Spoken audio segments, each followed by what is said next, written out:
दिल्लीमध्ये केंद्रीय मंत्रिमंडळ विस्ताराची आता चर्चा सुरू आहे आणि येत्या आठवड्यामध्ये मंत्रिमंडळ आता विस्तार होणार असल्याची माहिती सूत्रांकडून कळतेय। भाजपच्या नव्या कार्यकारिणीमुळे आता उलटसुलट चर्चा सुरू झालेल्या आहेत। पीयूष गोयल यांच्या मंत्रिपदाचा आता काय होणार या संदर्भात राजकीय वर्तुळात चर्चा होऊ लागली आहे। पीयूष गोयल भाजपच्या कोषाध्यक्षपदी काल त्यांची निवड झालेली आहे। राष्ट्रीय कार्यकारिणीमध्ये काही बदल झालेले आहेत आणि पीयूष गोयल यांच्याकडे कोषाध्यक्ष पदाची आता जबाबदारी आहे आणि धर्मेंद्र प्रधान यांचं मंत्रिमंडळामुळे त्यामुळे कमबॅक होणार का अशी चर्चा या निमित्तानं सुरू झालेली आहे। तर दिल्लीतल्या राजकीय वर्तुळामध्ये सध्या अनेक राजकीय घडामोडी घडण्याची शक्यता आहे। काल भाजपच्या नव्या राष्ट्रीय कार्यकारिणीची घोषणा झाली आणि त्यानंतर यामध्ये पीयूष गोयल यांचं नाव आता चांगले चर्चेत येऊ लागलेलं आहे।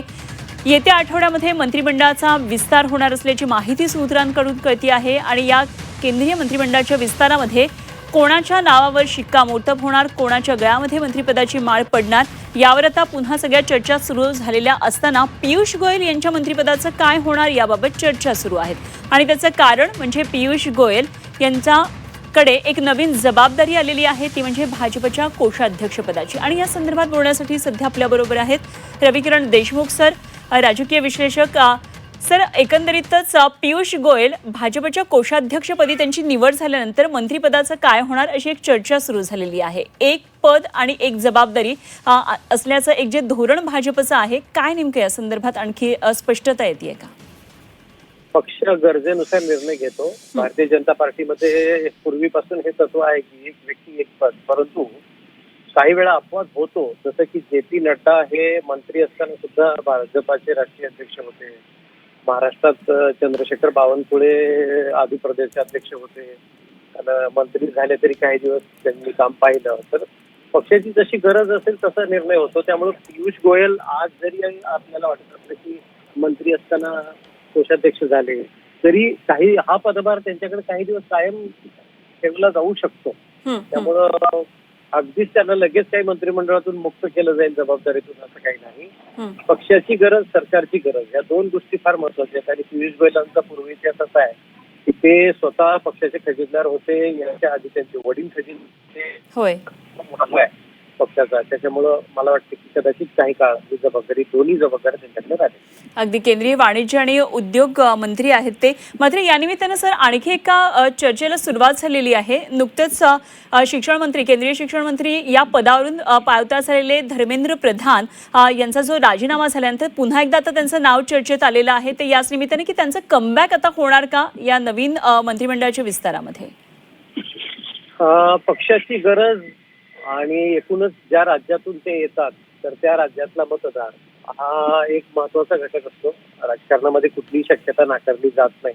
आणि जर पक्षाला असं वाटत असेल की धर्मेंद्र प्रधान हे व्यक्तिशः नीट परीक्षा प्रकरणी झालेल्या गोंधळाला जबाबदार नव्हते, परंतु मागणी होती की त्यांना त्या पदावरून हटवावं, तर कदाचित धर्मेंद्र प्रधान कमबॅक करतील। त्यांना वेगळं खातं दिलं जाईल, त्या खात्याचे ते मंत्री परत होणार नाहीत ज्या खात्यामुळे गदारोळ झाला होता। तर याच्यात पण काही विशेष असं दिसत नाही, कारण परीक्षा गोंधळ हा काही धर्मेंद्र प्रधान यांच्यासाठी असा खुलासा पण केला जाऊ शकतो की ते काय स्वतः पेपर बनवत नव्हते, म्हणजे पेपर तयार करत नव्हते किंवा त्यांचा प्रत्यक्ष व्यक्तिशः त्याच्यामध्ये काय सहभाग होता पेपर कुटीमध्ये, असं कारण सांगून त्यांना मंत्रिमंडळात परत घेतलं जाऊ शकतं किंवा इतर कुठली मोठी जबाबदारी दिली जाऊ शकते।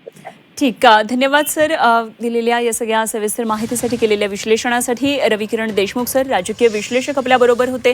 तर सध्या दिल्लीमधल्या राजकीय वर्तुळामध्ये मोठ्या घडामोडी सुरू आहेत आणि पीयूष गोयल यांचं नाव सध्या चर्चेत आहे। ते भाजपच्या कोषाध्यक्षपदी सध्या कालच त्यांची निवड झालेली आहे नवीन राष्ट्रीय कार्यकारिणीमध्ये।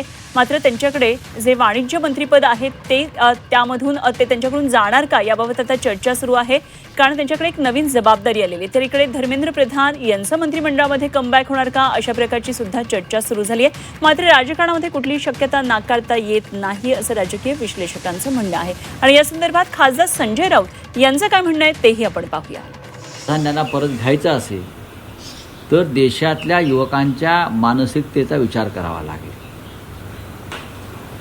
त्यांना कोणतं खातं तुम्ही देणार आहात काय, शेवटी हा त्या प्रधानमंत्र्यांचा अधिकार आहे। प्रधानमंत्र्यांना जर तरुणांच्या जखमेवर मीठ चोळायचं असेल आणि वातावरणाचा भडका उडवायचा असेल तर प्रधानमंत्री हे करू शकतात. भारतीय जनता पक्ष आहे तो